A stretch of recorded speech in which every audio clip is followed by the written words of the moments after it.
The following podcast will contain spoilers, tangents, hot takes, and excessive foul language. Viewer discretion is advised. Enjoy the show.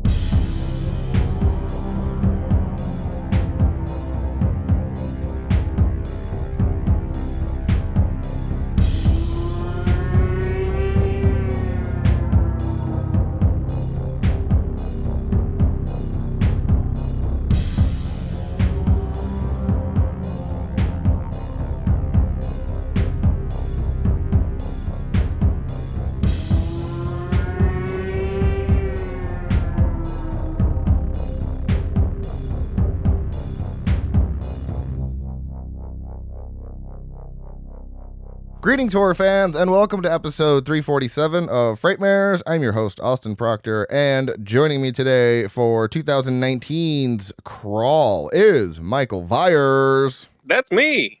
Hey, that's me.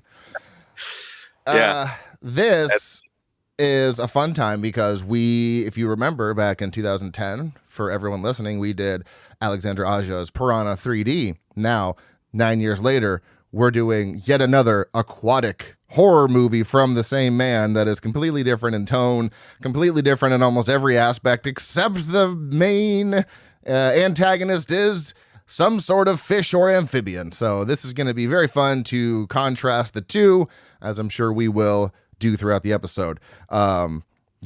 So from here on out, from 2019 to 2025, I know I said this in the 2017 It Chapter 1 episode, but literally from this year and on, I will have seen everything that we're talking about in theaters, or for the most part. So my history is going to be very boring from here on out because I saw this in theaters. I did actually see this. I think I saw this twice, possibly 3 times. I know 2 times for sure because I went to see it once with Gabby, and then I went to go see it once with my friend and then all of his friends, and everyone loved it. I remember enjoying it both times in theaters, and I typically watch it usually once hurricane season starts or ends. I'll throw it on because it is set in Florida during a Category 5 hurricane, and I have many problems regarding that specifically about the film that we will. I definitely wanted to ask you some questions about the Floridian aspects of this. Yes, being in Florida, I'm like, no, okay. Because fun fact, it was not filmed anywhere near Florida. So there's my brief history. Crawl loved it the first time, the second time, and every time. It's a great, just tight horror movie that wastes no time. So what about you? Is this something you saw in theaters, or did you discover it later on after it had released on Blu-ray or whatnot? So when this movie came out, which I should also say, I've been on Letterboxd for quite a long time at this point. So one of my favorite aspects of Letterboxd is that I can go back and look at everything that I've logged. Mm-hmm. I've been on Letterboxd since 2016. I can tell you that I watched Crawl Monday, April 6th in 2020. That was my first time seeing it, which is after it came out. I think I don't remember if I bought the Blu-ray or... Oh, no, it was a Blu-ray. Because I make notes of that in my reviews. Yes! I bought the Blu-ray, and me and Amanda watched it at our old apartment, and I had a good time with it. I remember I was stoked for it because of the Sam Raimi of it all. Sam Raimi's my guy. I have not... And we could talk about this as the show goes on. I'm not the biggest Alexandre Aja fan. But the films of his I do like. I like the weird films in his filmography as opposed to the shit that he's known for. But I did really like this film. I have a fondness for animal attack movies. Dude, same. Trust me, same. So just they're for, pun intended, they're so goddamn primal. It's a very simple concept, and I could save this for when we talk about the story of the film. But ultimately, I think the problem that plagues not even just horror, but a lot of films in general, is there's too much plot getting in the way of the story. Mm-hmm. There's so many times where, like, look at something like, even though I like these 2 franchises, look at something like Insidious or The Conjuring. They're just constantly adding more and more stuff. Animal attack movies, and I'm sure there's exceptions, are generally a little more stripped down, a little more simple, and it's just a cat and mouse story. It's essentially a slasher with an animal. No, I totally agree, and that's why I gravitate towards creature features a lot, because they are stripped down. It's very much just a cat and mouse game, and they're just enjoyable to watch. Like that, and Crawl combines a creature feature with a disaster movie and does it very well, if I do say so myself. You got two of my favorite like subgenres combined into one, and it's a bottle film. So like that is 3 gold stars for me right off the bat. So I'm very excited to talk about Crawl. And it's funny because I didn't take a lot of notes, but I know I have a lot to say. But before we get to that, we got to do this. We got to talk about what did Jason Hill make me watch this week. Oh man, what a gem. He made me watch Killer Sofa from 2019. Summary, if you couldn't tell from the title. A killer reclining chair becomes enchanted by a girl and starts committing crimes of passion. I'd like to say right off the bat, it is not a sofa, it is a recliner, so terrible name already. But if you go into this expecting anything else than a recliner killing people, that is on you. I do not feel bad for you if you go into this knowing what it is and then are disappointed with what you got. I did apparently watch this, though, one time. I don't remember a thing, and that's why I said hell yeah to when Jason suggested it. It shockingly has a really good production value to it. It's not what I expected. It's got very good lighting. The camera work is solid, and it's just over the top ridiculousness. It's also from New Zealand, and they play it straight. Usually New Zealand kind of has like that witty charm to it. They play this fully straight, and that made me like it even more. And the chair is actually possessed by a Dybbuk, which is a very rare lore that we get. Like the possession that me and Corey did focuses on a Dybbuk. So to bring that up is amazing. Which, could I just point out, like, I just love that you didn't specify that it was a movie. You're just like, oh, the possession that me and Corey did. Let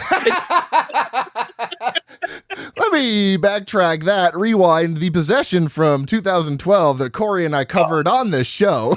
I just thought you just yada yada past a actual possession that you did. No problem at all. But yeah, could you imagine? So yeah, the chair is possessed by a Dybbuk. A Jewish rabbi gets involved. There's a voodoo enchantress, and it is just absolutely ridiculous. Rating of a 2.0 out of 5. Jason hasn't seen this or reviewed it. Terrible. Jason. Wait, then he made you watch it. Jason, such a slacker. I mean, to his defense, I did not tell him because I saw he didn't watch it and then forgot to tell him.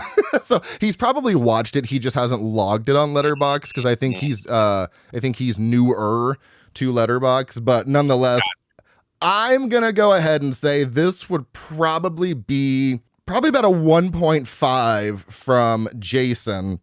And it would probably involve something with, I don't know. I'm not as quick or witty as Jason is with his reviews, but nonetheless, I know that it would probably be a 1.5. I gave it a 3.5, and that is solely based on enjoyment factor. But also, again, shockingly good production value and really good acting, and they were playing it straight. If you'd like to watch this, you can watch on Prime, Tubi, and Screambox. So it is readily available on multiple platforms. And once again, that is Killer Sofa from 2019. Jason says, check it out. You'll probably hate it. Most of you probably will, unless you just really, really enjoy cheesy movies like I do. I mean, for the love of God, I just love them. Let's talk about some highest grossing movies and Oscar winners real quick before we move on. Highest grossing movie of 2019, no shock here, Avengers Endgame, bringing in $2.8 billion. Highest grossing horror movie of the year, It Chapter 2, $473.1 million. Yeah, also not surprising that the two It movies combined have made $1 billion because the first one made about 700. So yeah, good for them. Let's see here. This is the 92nd Academy Awards presented on Sunday, February 9th, 2020, right before COVID hit. That's a lot of fun. Honoring movies released in 2019. Best Actor goes to Joaquin Phoenix for the Joker. Or sorry, no, not the Joker, just Joker. Actor in a supporting role is Brad Pitt for Once Upon a Time, ... in Hollywood. Best Actress is Renee Zellweger for Judy. Actress in a supporting role is Laura Dern, Marriage Story. Cinematography goes to Roger Deakins for 1917, and that makes sense because it's told through a one-shot narrative, and that's just always impressive. Director goes to Bong Joon-ho for Parasite. Musical score, God help me with this name, Hildur Guðnadóttir for Joker. And Best Picture, of course, goes to Parasite. The summary here is greed and class discrimination threaten the newly formed symbiotic relationship between the wealthy Park family and the destitute Kim clan. Now, I did not watch this as I have recently, because as I have seen this many a time. I'm coming off of the wings of Hooptober, and I had a lot of stuff to do, putting away things. I don't know why I'm over explaining. I've seen this movie 3 or 4 times, and I absolutely love it. I don't even think it's really a hot take at this point, but my take on this movie is genuinely, I think this is the best film that has ever been made. It has comedy, it has drama, it has horror moments, thrilling moments, shocking moments, suspenseful moments. It is so fucking good. And I don't really, if you haven't seen it, I don't even want to talk about it too much because nothing about what I'm going to say is going to draw you in. Just go look at the Letterboxd score. It is one of the, if not the highest rated movie on Letterboxd with like a 4.5 or a 4.6 out of 5. It is fucking insane. I know it has the most ratings ever. Like it has been rated the most on Letterboxd. I think over 1 million or something. I don't know. It's a huge number. But if you haven't seen Parasite and you want, and this is really like, honestly, I would label this a horror adjacent movie with some of the things you find, like the twists. Oh, yeah, absolutely. It's definitely, if anything, it's definitely a genre picture. Yeah. So yeah, for example, it has 773,000 4.5 stars and 2.3 million 5 stars. It's fucking insane. So if you haven't seen it, go watch it. And if you have seen it, go rewatch it. I plan to rewatch it here soon because I do enjoy it and I want to watch it, but I didn't recently. But it's a 5 out of 5 for me. It'll be number 1 on my Oscars ranked list because I just think it is truly one of the greatest films of all time. So go check out Parasite. Oh, let me see where it is streaming real quick. If it is, it's on Netflix. Look at that. Wow, good for Netflix. And it's one of those. It's one of the few because I'm, you know me, Austin. I'm always big on film is subjective. There is no right opinions. There is no wrong opinions. If you didn't like something, that's cool. If you did like it's, but this is one of the few films where I would say that no amount of praise it has received is overhyping this film. Everything that people say about this film is absolutely true. And that's not to say this film is not without criticism. Every film has criticism. Mm-hmm. But I do think this is one of those rare films where like everyone was right. And it's also a film that was very shocking for me that it won Best Picture because it kind of came out of nowhere. This film's rise was very similar to that of One Battle After Another, which is the big darling for this year, where no one I know who saw Parasite was sold by the trailer. It was a word of mouth campaign that just kind of snuck up and people went relatively blind to the theater and were just absolutely shocked by it. It's also one of the quickest turnarounds I've ever seen for a movie going into the Criterion Collection. Not the quickest, but it is a relatively quick one. Mm-hmm. And I highly recommend that Criterion disc because they also have Bong Joon-ho's preferred black and white edition of the film. That's what I plan to watch with my Criterion that I have. So yeah, go check it out if you haven't seen it. And again, if you have, just go rewatch it on Netflix. Absolutely. Let's do this IMDb roundup and get on to the review. Bam! This is Crawl from 2019, released on July 12th of that year in the U.S. Perfect time for this movie. It is rated R for bloody creature violence and brief language. There is no sex and nudity, severe violence and gore. This says no alcohol, drugs, or smoking, but there was definitely a whiskey bottle out on Dad's condo table, so I don't know about that. Maybe because...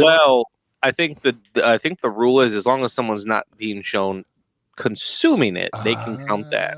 Okay. So no alcohol, drugs, and smoking, and severe, frightening, and intense scenes. Coming in at an hour and 27 minutes. listed as an action, thriller, horror, directed by Alexander Aja, who we all know. He did High Tension, The Hills Have Eyes, and Piranha 3D, which we covered this year. Written by Michael Rasmussen, who also wrote The Ward, the John Carpenter movie, and Sean Rasmussen, who also wrote The Ward as well. I assume they are brothers or something like that. Composed by Max Arouge, or Aru, however you say that, who also composed Mission Impossible, The Final Reckoning, and Stephen Thum, or Thumb, who really only composes short films. Cinematography by a really underrated person, I feel. I think his name is Maxime Alexandre. He also did the cinematography for P2, Maniac 2012, and Annabelle Creation. He's done a lot of good movies, and same with the editor, Elliot Greenberg. He also edited Quarantine, Devil, Smile 1 and 2, a lot of good stuff. I mean, there's really only 2 people in this movie, but I did 4 because I didn't realize I knew who this person was, but I didn't know it was her in the movie. So we have Kaya Scodelario as Haley, who was also in the Maze Runner franchise as Teresa, then Barry Pepper as Dave. He was also in Saving Private Ryan as Private Jackson, and then Morfydd Clark as Beth, who was in Saint Maud as Maud. And then I guess one more person to throw in there would be Ross Anderson as Wayne, who's literally done nothing I've recognized. Budget of $13.5 million, absolutely crushing it at the box office, getting $91.5 million. It was not filmed in Florida. It was filmed in Belgrade, Serbia. So opposite side of the planet. You can watch this on Paramount Plus. Movies that came out around the same time. Listen to how fucking spoiled we were in July of 2019, right? Oh, I'm ready. That was a year, man. Now, it's not off to such a great start, but just wait. Like, The Dead Don't Die, Men in Black International, Shaft, Child's Play, Toy Story 4, Annabelle Comes Home, Spider-Man Far From Home, Midsommar, Stuber, The Lion King, Once Upon a Time in Hollywood. I love this movie. It's silly, but Fast and Furious presents Hobbs and Shaw, and Scary Stories to Tell in the Dark. That is a damn good month. IMDb summary, very simple, and I love it. Gigantic alligators swarm around a young woman and her father as floodwaters engulf their home. This is Crawl. The state of Florida has issued a Category 5 hurricane warning. All residents must evacuate immediately. Grab your families, your loved ones, and get out. Dad! We won't be able to come for you. Dad!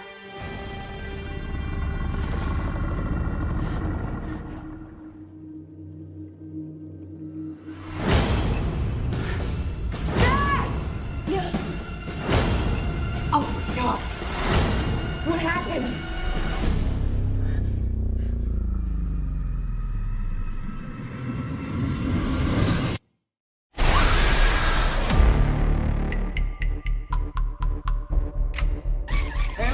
Are you hurt? I'm fine. Hello, can anybody hear me? I'm trapped with my father in our house in Coral Lake. Please send help. Billy! Wait, down here. Pete, you hear that? In less than an hour, we'll be underwater. Banging on the pipes blurs their senses. I can distract them for you. You got this!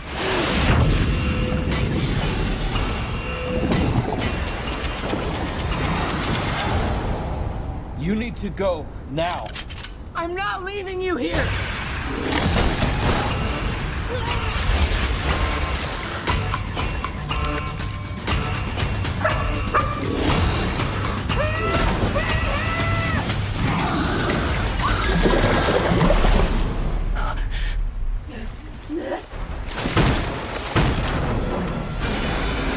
Come on, you son of a bitch!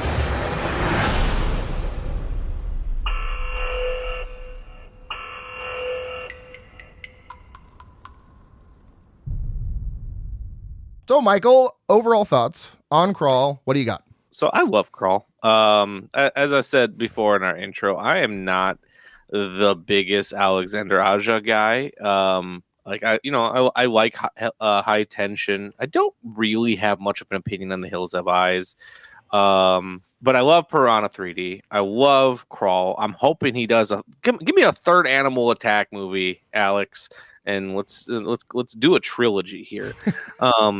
Yeah, I love this film. I've only been to Florida visiting, but even when watching this, it's like, this doesn't feel like Florida. Well, the biggest case in point is the cellar basement that they have. Very uncommon in Florida. That is not something that we would, especially with how big it is. Like, we have crawl spaces here, like, you know, maybe 2-3 feet, but that was like, you know, that we don't have stuff like that typically in Florida. So, yeah, I had our old house guest Dusty, who lived with us for about a year and a half, is from Florida, and said the same thing. I think probably when I watched this movie, they were like, that's unrealistic for my experiences in Florida, is what they said. And him talking about the levees breaking, there's no levees in Florida. This is not fucking Mississippi or Louisiana. We don't have levees here. Well, what do you expect, man? It was a Frenchman and produced by a Midwesterner. Like, right. What do you expect? And I don't know anything about the Rasmussen brothers, but they don't sound American. My overall thoughts are, this is an incredibly underappreciated gator attack movie with exceptional production value, a solid story, and great acting that successfully combines a creature feature with a disaster movie. Sadly enough, well, I guess not sadly, but there's no real cold open per se, unless we're talking about how cold the pool water was. There we go. Great title card though, when she jumps into the water and it just says crawl. So also, what a great way to begin the film too. Like, so there's not really a cold, like you said, there's no cold open, but it's such a phenomenal way to establish character and you know, something that's going to be important throughout the rest of the film. Mm-hmm. You know, not only her ability to swim, because I feel like that is important if you're going to be trying to keep out of the mouth of aquatic creatures. You know, I don't think a regular person could do that nearly as well as someone who is a high level athletic swimmer. Mm-hmm. But then also, you know, even though it makes me cringe every time they talk about her being the apex predator or whatever the fuck, you know, her not having that sense of urgency in her craft, in her, you know, competitive swimming, and finding it in the worst fucking way possible is when you have to be able to swim as fast as possible. I don't know. It's a really interesting little character piece in a film that doesn't give us a lot, but it gives us just enough to have a pleasing arc. And so I think it's a really smart way to open this film. Yeah, like it doesn't bog you down with a bunch of exposition. It's a few minutes of her swimming, a flashback with her dad, and then her sister calling her. And it establishes everything, I'd say, within under 10 minutes of everything. Like, and it does it in such an interesting way, too, where the exposition is being like, I think the best way to deliver exposition is when you are multitasking in a film, because then it's not just, because we've all seen the movies where someone's just two people are talking on the phone and it's just like there's nothing going on. This is building detail upon detail upon detail as she's driving through Florida. She's having this conversation with her sister, who is kind of helping motivate this storyline, and is the reason that she ends up essentially going to check on her dad. We're getting all this visual information of what's going on with Florida at the time in this hurricane, and they are delivering literal exposition, but then there's also exposition going on around them. So that way, essentially, when they get to the meat and potatoes of this film, we know everything we need to know, and the stakes have been set. Yeah, they even when she's in the locker room with her calling her sister, they've got the news in the background saying, you know, Category 5, making landfall. So you're hearing, and it's not like it's overwhelming, like they're throwing too much at you. It's done very well. So you're able to be like, oh, okay, there's a hurricane coming. Dad's not picking up his phone. They have a strained relationship, probably because he was too hard on her when it came to swimming. I'm up to speed on everything that's happening here. I'm ready to go. So it's like, it does it so quickly and it wastes no time. And I mean, but you see the gator, I think it was like under 20 minutes in, you see the first gator and you're just like, oh, they're really wasting no time. Because then at that point you have about an hour left of the movie, because it's only an hour 27 minus credits. We're talking an hour 23. So you see the gator within the first 20 minutes of the film and you're like, oh great, now I'm stuck with this gator for the next hour. And one of the greatest reveals too of this movie is the fact that there's not just one, there's fucking two down there. And of course, more come later. But the reveal of that second alligator being down there, I think, is one of me and Spencer, when we saw this in theaters, both were like, oh, I didn't think there was going to be two. I thought it was just going to be the one. No, exactly. And like, it's like going back to what I was saying, just about like this movie is so clinical and in a good way of how it sets everything up. It has a strong opening image. It states the theme pretty quickly. It sets up everything within the first 10 minutes of this film. Around the 25-minute mark, which is right around when that first gator shows up, that is exactly where the break into Act 2 happens. Where your break into Act 2 should be when your characters enters essentially the upside down world. It's the inverse of where they were at. So that alligator coming in right at the 20-minute mark is fucking perfect. Yeah, and you get the second alligator reveal within the first 30 minutes. So within the first 30 minutes, you have so much happening, but it's not too dense. It's very, very palatable when you watch this movie. So some things that worked. I can talk. Right up top, I did want to mention how you watched the 4K from the Paramount Screams Volume 2. Dude, it looked fantastic. And the audio quality was phenomenal as well. Oh, because I mean, it's raining the entire, almost the whole movie. There's winds happening. It will give your surround sound a workout for sure. Oh, yeah. It is one of the best sounding horror films that I watched over October.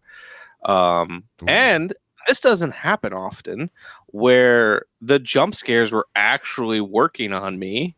And there was at least, I can't think of the exact moments at this moment because I was so engrossed into the film. There was at least twice that the movie made me jump. And that doesn't happen often. So that's always, and like, I'd seen this before. I was gonna say, and you've seen this before. So I was just fully invested in the world of Crawl. Yeah, it's and I just think it's so criminal that it has it's not like it has a low rating. It has very good Rotten Tomato ratings that we'll get to, but even the rating it has on Letterboxd, I just feel like it deserves a little bit more.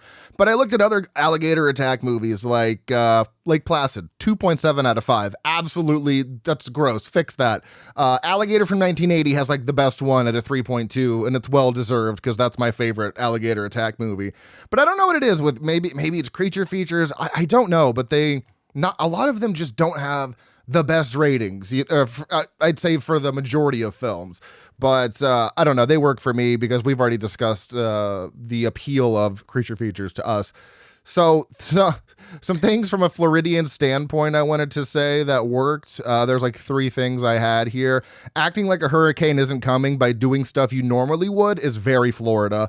Her just going around checking on her dad, that is exactly what we would do. I know, the cop, like the people are stopping her. She's like, it's gonna take 5 minutes, just let me go. Yeah, that is so they weirdly got some like Florida man vibes for sure. Looting a convenience store for an ATM is all, like in the middle of a hurricane. So Florida, there would be so many people doing that. Them floated onto a boat was especially funny.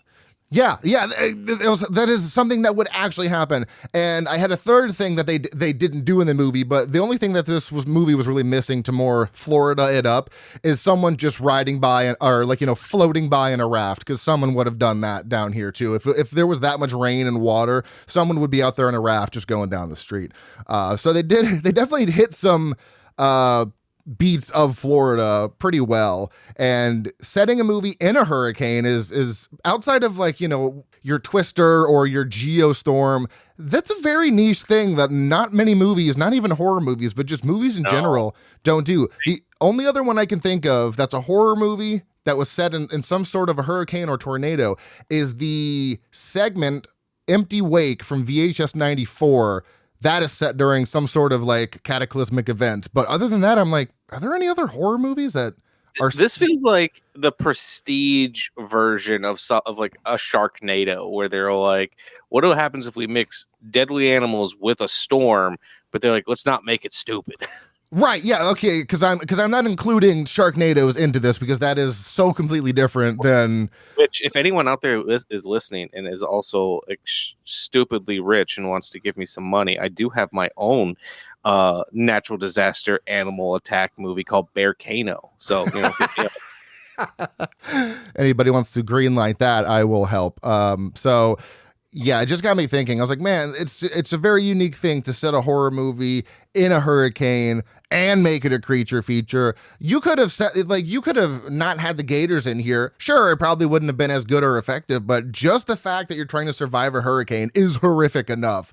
So to add gators into that mix is just, oh my God. And the fact that it takes place in a crawl space and it's a bottle film. So it's just like they managed to combine 3 different elements of movies that I love into one. And I just think they did it so fucking well. What I love to contrast with Crawl is Piranha 3D, of course, because much like Piranha 3D, the gators are CG. I think I don't think there's any practical use of them, but these actually look good. These are really good. There's a couple times I wondered if they had like a potential gator head or something, and right. Maybe they did, but like I couldn't instantly tell. Right, exactly. And with Piranha 3D, I find it funny because, we mentioned this on that episode where it's like, yeah, it's kind of hard to make them look good, but they look really bad in that one. And then contrasted with this, the gators look really fucking good. So this is like the perfect pairing, honestly, I don't know, which one would you, if you were doing a double feature of Crawl and Piranha 3D, which one would you start with? What do you think? I would start with Crawl. Okay. Because while it's fun, it's just a little bit more grim and dour. But it becomes more fun as the film goes on. And then I think that's a logical way then to transition into Piranha 3D. Yeah, I agree with that. That makes a lot of sense. Can I say something kind of funny, though? Absolutely. Yeah. As I was watching this film, I just kept, obviously our lead actor, Chaos Delario, she's in water through this entire movie, and she's barefoot through the entire movie. And I one time jokingly thought, I was like, I wonder if Quentin Tarantino has ever watched this movie. And I googled Quentin Tarantino Crawl is his favorite movie of 2019. You know what's funny? That's in the trivia, and I love that you mentioned that because I'd actually like to talk about it more than just stating that fact. I know why it's his favorite movie. It's because there's a barefooted Kaya Scodelaria. Of course it's his favorite movie. That's exactly why I decided to Google it. And it's like, and they're drawing attention to it as well because she's got like colored toenails and everything, and they're doing a lot of excessive shots of her feet. So I was like, I Googled it mostly just to be funny. Yeah. But I was not expecting it to be his favorite film of 2019. So to add to that too, because this is also a fun little bit of trivia, Kaya actually pushed for her character to be barefoot because she knew as a woman, if you step in mud or poop in flip-flops, you instinctively take them off. So she fought for her character to be barefoot because it really just made sense. And then, of course it's Quentin Tarantino's favorite movie. Of course. Fucking weirdo. I don't understand. Like, I get it. Everyone has their thing, but like feet and legs, I have both of those. They don't interest me. I don't know. But yeah, it's hilarious that this is his favorite movie of the year, especially when his movie, Once Upon a Time in Hollywood, also came out this year. I find that absolutely hilarious. So good for you, Quentin Tarantino. You got your feet. He got his feet wet in that one. Yeah, there you go. That's what I was trying to say. The words did not come out. Oh, goodness. So going, kind of talking about what you mentioned in the open about her being a swimmer. Yeah. I love that. Like, it wasn't just a bullshit background for her character. It legitimately comes in handy.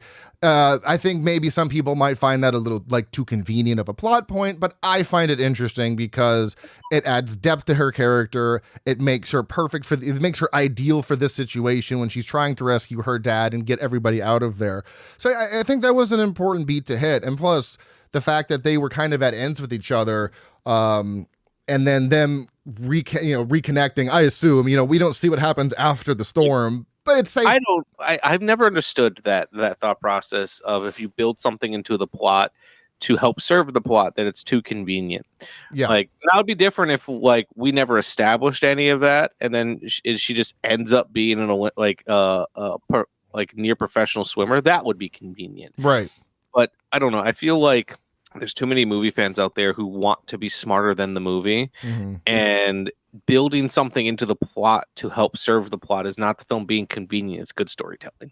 Yeah, exactly. It would be convenient if someone had like a flashback, or someone went into a story. It was like, oh yeah, I'm an Olympic swimmer, by the way. But when you establish it right off the bat, you can, the average person might not be able to be like, oh, this will probably come in handy. But if you, they're not just going to introduce that for absolutely no reason at all. Why would they make her a swimmer? Absolutely. In a movie where there's going to be alligators and swimming? So I think that was really good plot beat right there. Because what's also cool about this too is I love what happened before Haley arrived. Clearly, her dad went to the old house to do something, got attacked by a gator, and fended them off until he got where he was safe. But like, what was his plan? What was he going to fix? What if Haley didn't, go into the storm and rescue him? Like, I would love to see this movie almost from his side of things if his daughter never came and what he would have done to try to get out. Like, there's an entire other story just seeing his side of things, which I find really interesting because they don't answer what he was doing there. It's all assumed based on visual cues. She sees something at the condo. It's like, oh, maybe he went to the house. She sees that the kitchen sink cabinets are open. Looking in there, there's a tool bag next to it. Okay, he must have been working on something and went down into the crawl space.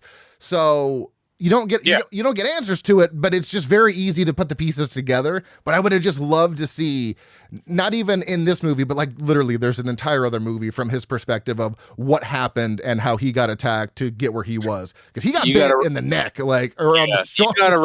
You gotta write the true Floridian version of this film.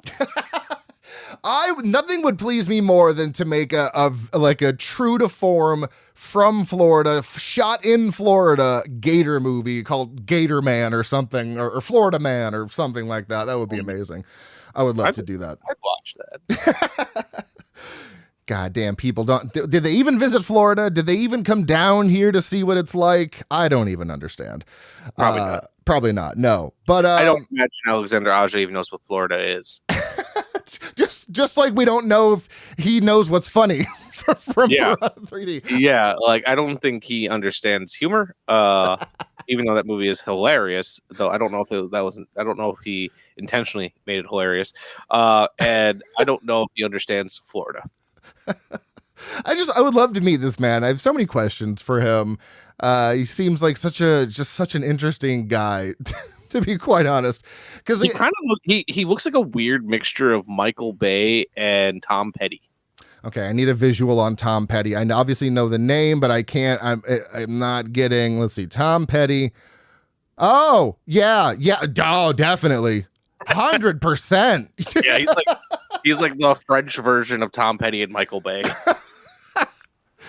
What a weird dude. I did, weirdly enough, and I don't know if there's any validity to this, but when I was on Letterboxd looking at Crawl, I saw that there was a related movie, and it said Crawl 2. From what I read, there's a script, but I don't know if it's, I don't think it's gone into production yet.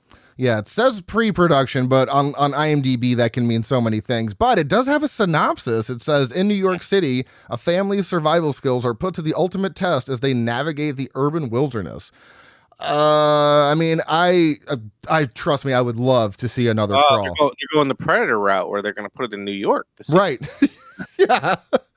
For whatever reason. No, but I really think if he's going to do another aquatic horror movie, I mean, he's done Piranha. Okay. He's done Alligator. I feel like sharks are overplayed, but I would love to see a shark movie from him. A shark would be good, but like he's already done his Jaws with Piranha. Right. Yeah. I mean, he even had Richard Dreyfuss in that one. So what's another aquatic animal that we could do?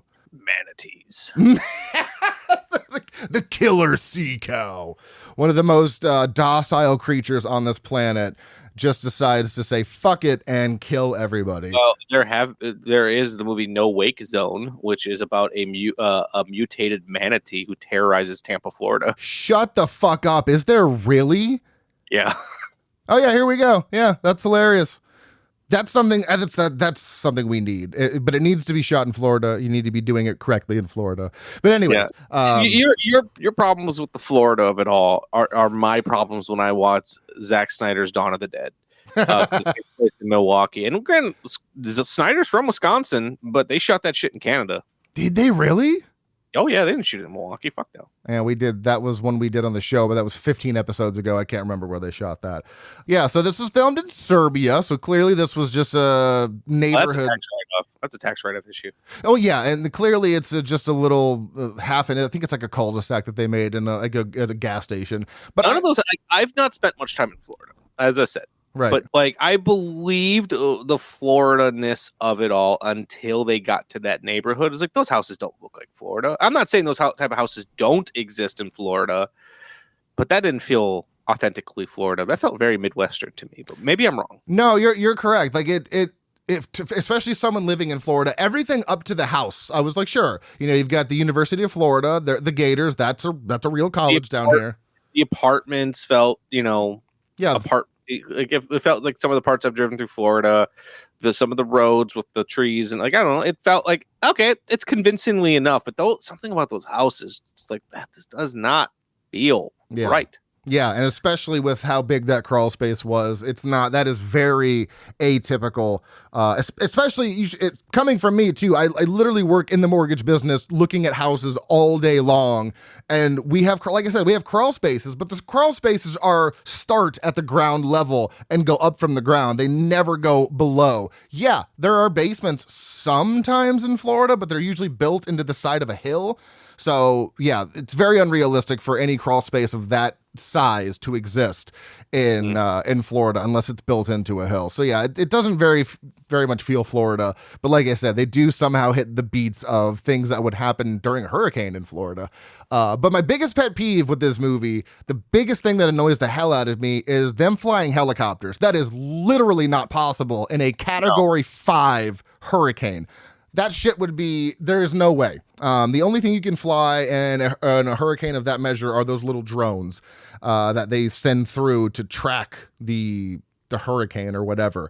But they did get the eye of the hurricane right. That was pretty impressive. Usually the eye of the hurricane is just like that. It'll be sunny and clear and you're like, oh, this is over. And then you get hit with the hardest part of the storm, which is the eye wall. So the circle surrounding the eye is the hardest, like most highest mile per hour winds that you'll encounter during a hurricane. So if the eye is ever coming right towards your house, it's not a good sign. You also want to be on the left-hand side of the hurricane and not the right-hand side, because the right-hand side, for some reason, just hits harder. I don't know what it is about that. Okay, whatever noise that was. But yeah, they definitely... I heard that too. That was weird.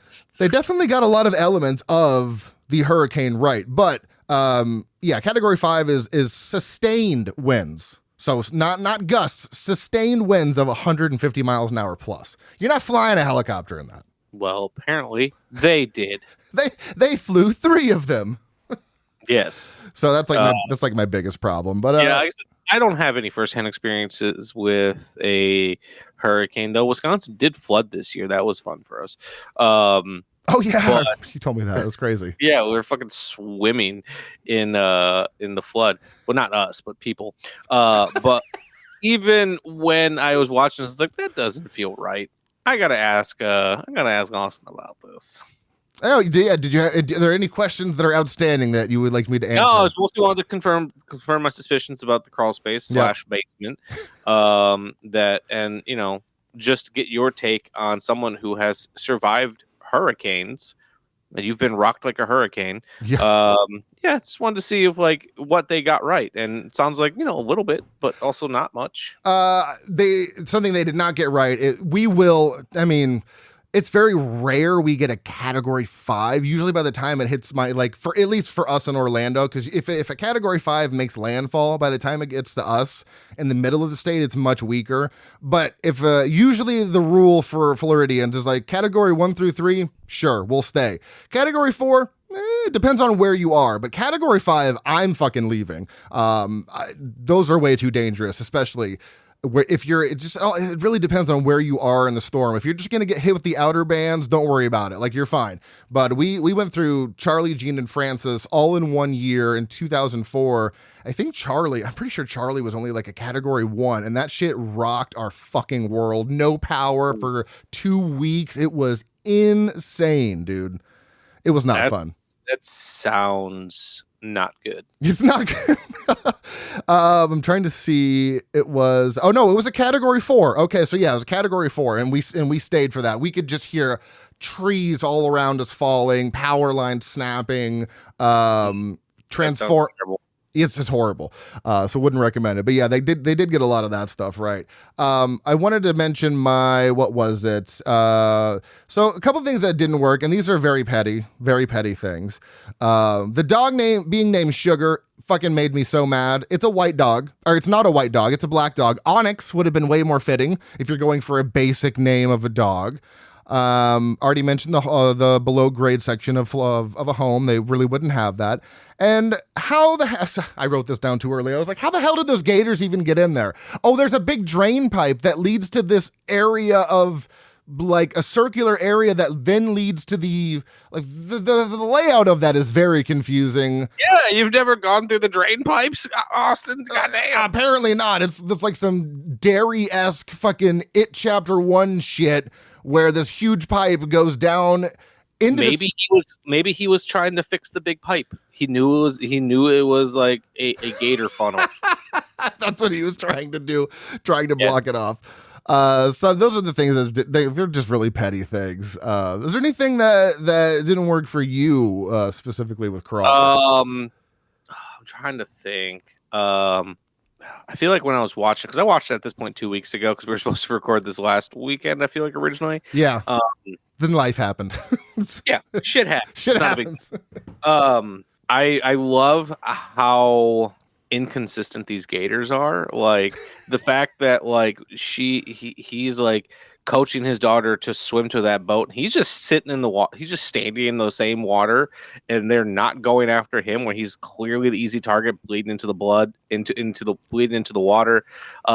Made me laugh. It's like, come on, there's your easy target. And then also like, I don't know how big of a deal gators are in Florida, but I've always come to understand they can be. Like my grandfather lived in Florida, and they had a pool in the area that the community he lived in, and they always had to do a gator check every morning just to make sure there wasn't one there. So it's like, you'd think if you're in this full of water, you'd be a little bit more concerned about them, but everyone just seems shocked whenever a gator pops up. Like, I don't know how accurate that is, but me being afraid of nature, I would always be afraid that there could be a gator in any water that I couldn't see. Also fucking love that the gator broke through the fucking staircase, like bleeding down, like, oh, big surprise moment, which I thought was funny. And yeah, I don't know. Like it's some of the plausibility was a little goofy, yeah, but not enough to take me out of the movie, I should say.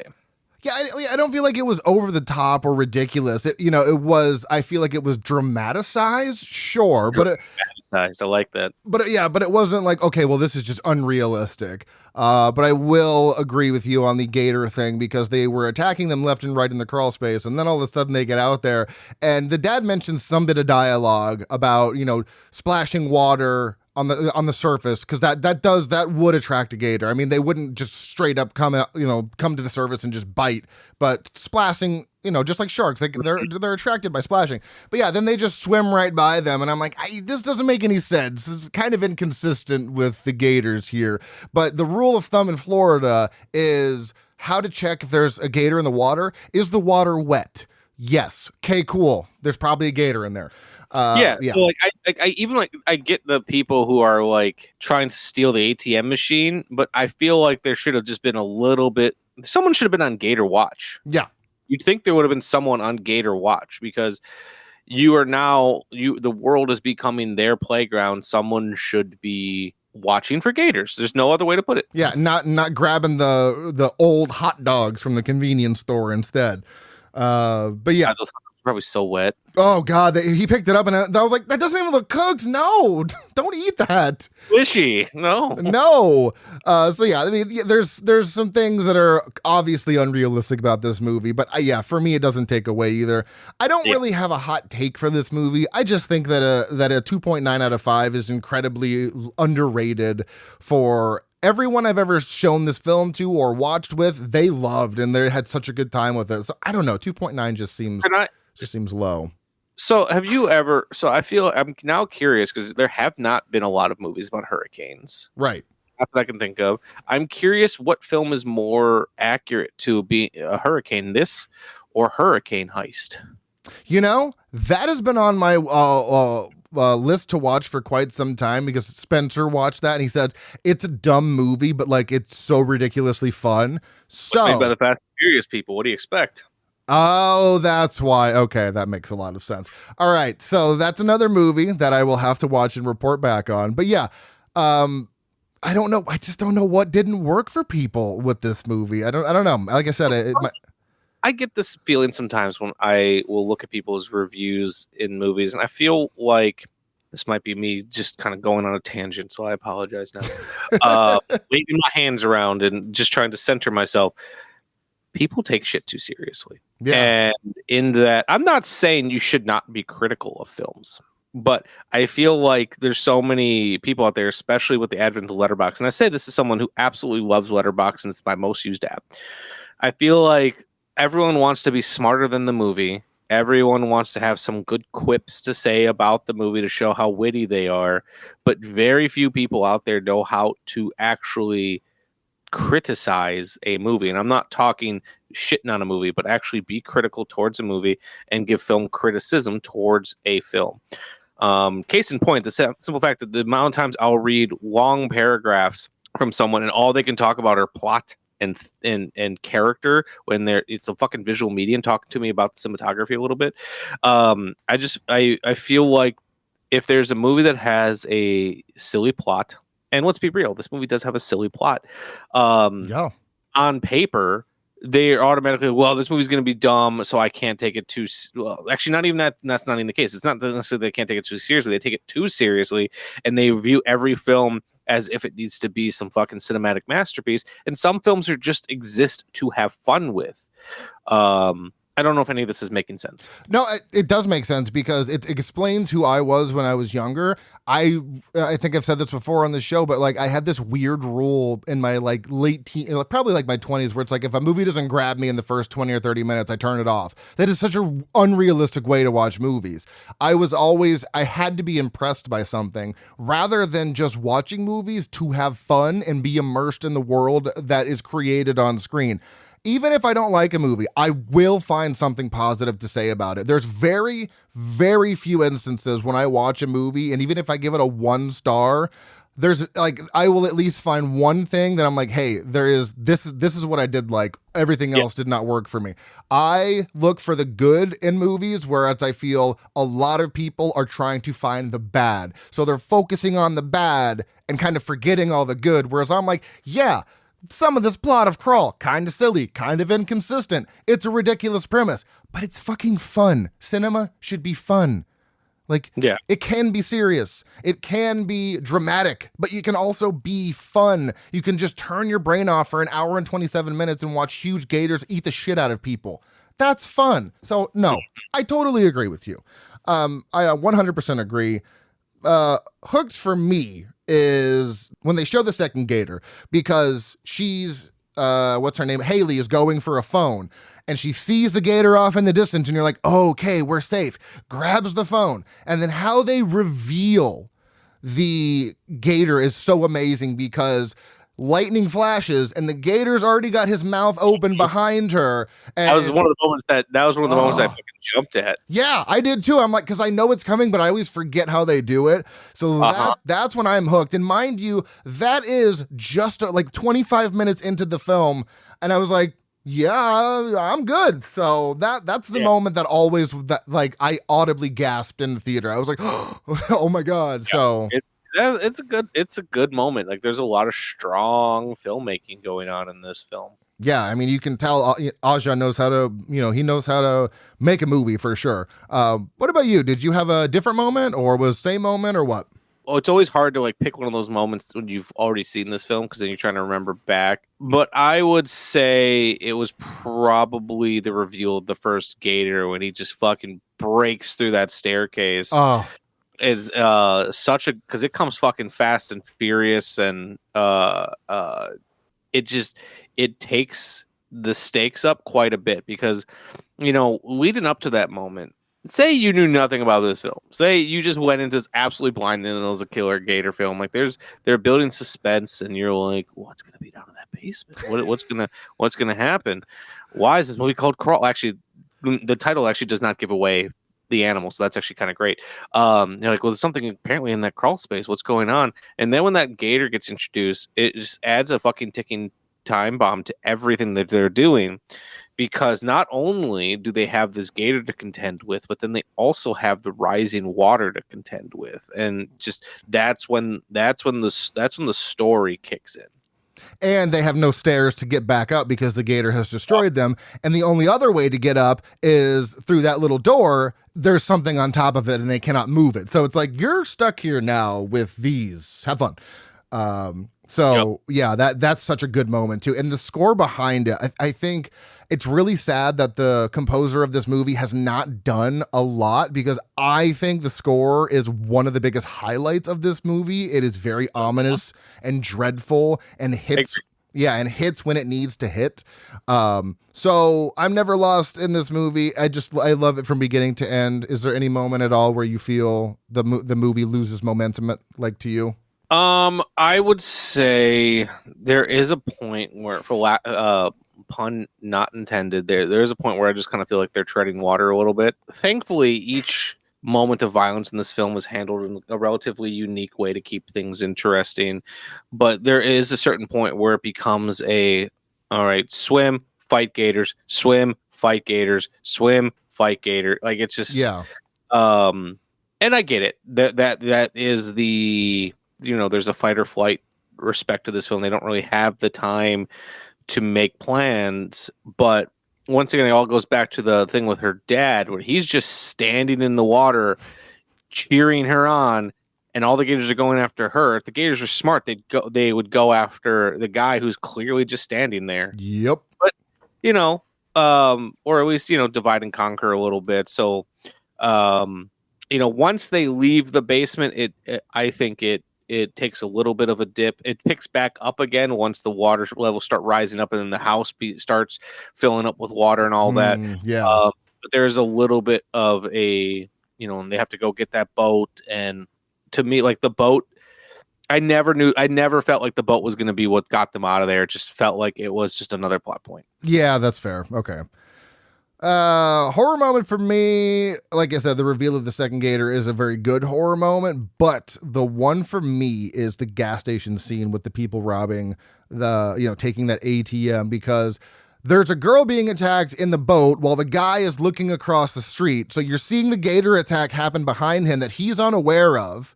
And then the other guy, there's a third guy that goes into the gas station getting those wet hot dogs, and the guy that was outside turns around and doesn't see the girl. He walks over there, gets attacked by a gator, thrown up against the glass paneling of the convenience store. The third guy sees that inside after he grabs the hot dogs. And then there's this fucking brilliant shot where the camera is looking at one of those big round mirrors so you can see around corners, and you see the gator swimming up to him and then just fucking gator rolls. I was like, oh, dude, it's so good. That's my horror moment. That one really gets me going. So, what about you? That's fair. I really love everything in that original crawl space, and that her fighting off the gators, them especially when they reveal that second one. So yeah, I think everything in that sequence is just fucking stunning. Okay, that's perfect. Favorite kill for me is I watched this 2 weeks ago, so I'm trying to remember. No, you're good. You're good. I actually have something we're going to bring back up that we haven't done since an episode you and I did. But my favorite kill is the cop outside, because there's two of them. One gets out of the boat to untangle the fucking outboard motor, but there's another cop that's inside. Look, I think it's Wayne. One of them, I can't remember who, I think it's a cop outside. He gets tail whipped and thrown back into the water, and then four gators come and just one decapitates him and does a gator roll and then rips his arms off. I was like, oh, I always forget about that kill, and I love that kill. Yeah, that's a good kill.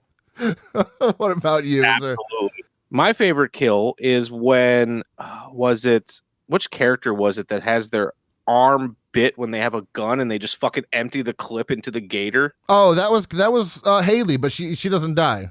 Well, yeah, okay. Well, the gator dies, so I count that. All right, so we'll count. So your favorite? Yes, Yeah. Okay. All right, I love My it. favorite gator kill. I love it. I'm not gonna go over favorite and least favorite character. There's just not enough people in this movie. But my favorite line is because I feel like Aja put this in there because he thought it was gonna sound badass. But when she gets the boat, she's like, Apex Predator all day. I'm like, Any of the Apex Predator stuff, just like, ugh. It's I so hate it cringe. so bad. You did something a while ago for it was the Blockbuster movie placement in House on Haunted Hill, right? Where you used favorite product placement. Mine, there were two in this. They very clearly made sure you knew she was driving a Jeep multiple times. And then there was one moment where like the camera was almost entirely filled, like the frame with U-Haul boxes. And I was like, these are two random things that were definitely like, you have to pay these people to put that stuff in your movie. So Yeah. thought that was random. I love shit like that. I love it. So my review for this, if I didn't shamelessly plug my own show on Letterboxd, would be, it's probably good this situation didn't happen to Happy Gilmore because he would have beaten the piss out of those gators. That's true. Yes, absolutely true. My review for this movie, which is my original review back in 2020, was holy shit. I can't remember the last time that my wife and I screamed so much at the TV, and it's just as true the second time. I love it. I said the film was a thrill ride and was never boring, almost nonstop gator action. And we were both torn on 3 to 3.5 stars, but we agreed it gets an extra half star for not killing the dog. Hashtag restraint. Yes, I forgot to mention. Oh my God, one of my favorite things. The dog lives, but man, they make you stress out about that dog so much. They do. They really so fucking stressed. Are we gonna save the dog? Watch it, find out. Let's do some post-review shit here. Taglines. Some pretty good ones here. They were here first. If the storm doesn't get you, they will. Swim like hell and watch your back. I've already mentioned the barefoot thing of this movie, the fact that it was Quentin Tarantino's favorite movie you mentioned. And I already mentioned that helicopters cannot fly in Hurricane 5 level winds. So there you go. Oh, I guess that was a goof technically. Okay.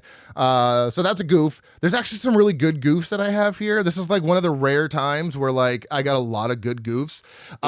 First one being there was no need for the policeman to exit that boat. Outboard engines can be tilted to lift the prop out of the water for the express purpose of, taking shit out of the propeller. Hilarious. You're such a dork. I love that you know that. Well, it's a goof from IMDb. Oh, that's fair. Fair. So I love that. You said it so convincingly that I was like, "Oh, Austin just knows this." You think I would, living in Florida?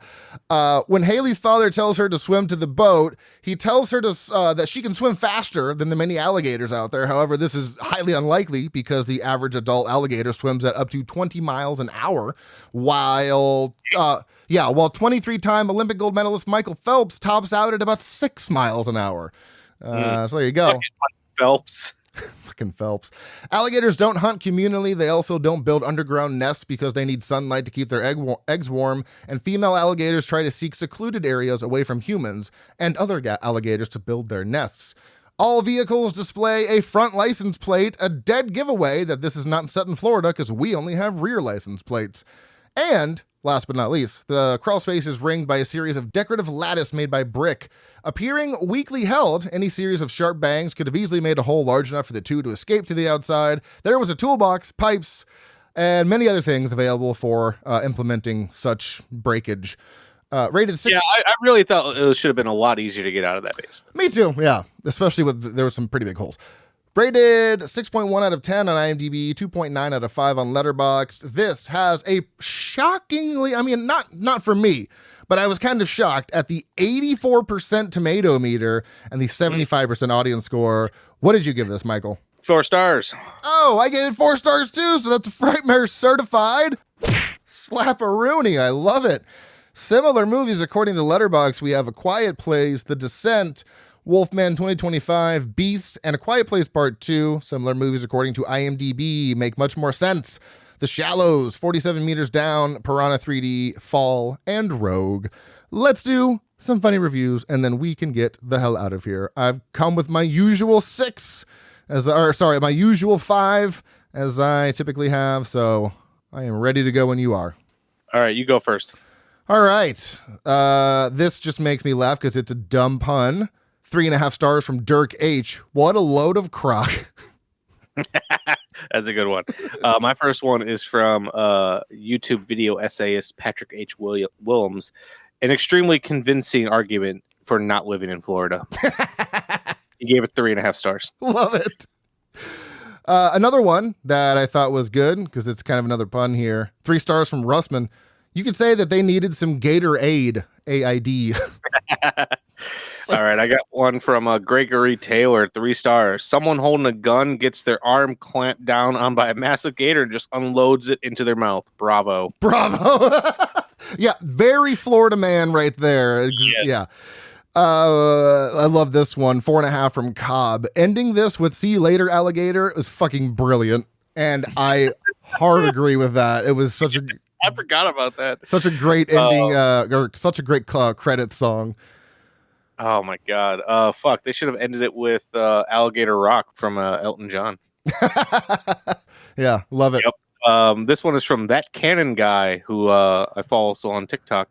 His 3.5 stars. His review says the Apex Predator all day line will stick with me for all the wrong reasons. No Lake Placid, but it ain't too bad. 2.5 stars from Emily Housel. Floridians actually train for this, and yeah, I could say it's pretty accurate. This is from John Kahn. 4 stars. I got exactly what I wanted out of this film: claustrophobia and a big angry lizard. Extra half star for Sugar the dog. Yes, everyone. Yes.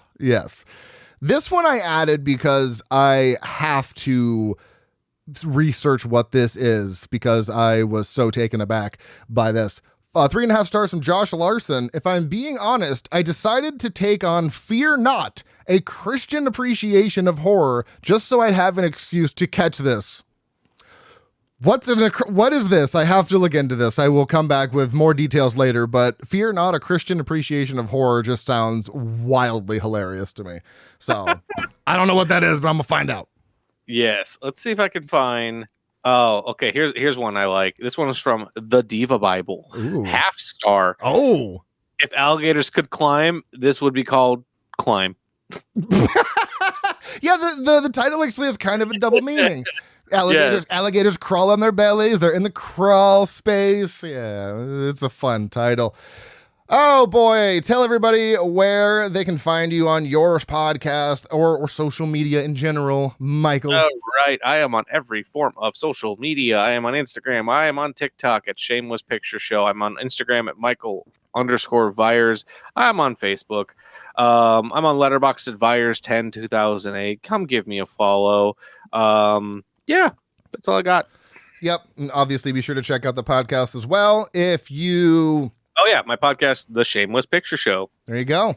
If you enjoy the show, please rate and review on your favorite podcast app of choice. Follow us on Facebook, Instagram, TikTok, Slasher, Blue Sky, Threads, and YouTube at frightmarespodcast. Our email is stayspooky@outlook.com. You can follow me personally on Letterboxd at Dr. Proctor. I already told you to check out the Shameless Picture Show. You should also check out the Dead-Eyed Millennial. By the way, I've been saying the wrong title for months now. It's the Dead-Eyed Millennial Film Club. I've been saying Dead-Eyed Millennial Podcast like a fucking idiot. Next week, Gabby and I will be doing The Invisible Man from 2020. So until then, stay tuned and stay spooky.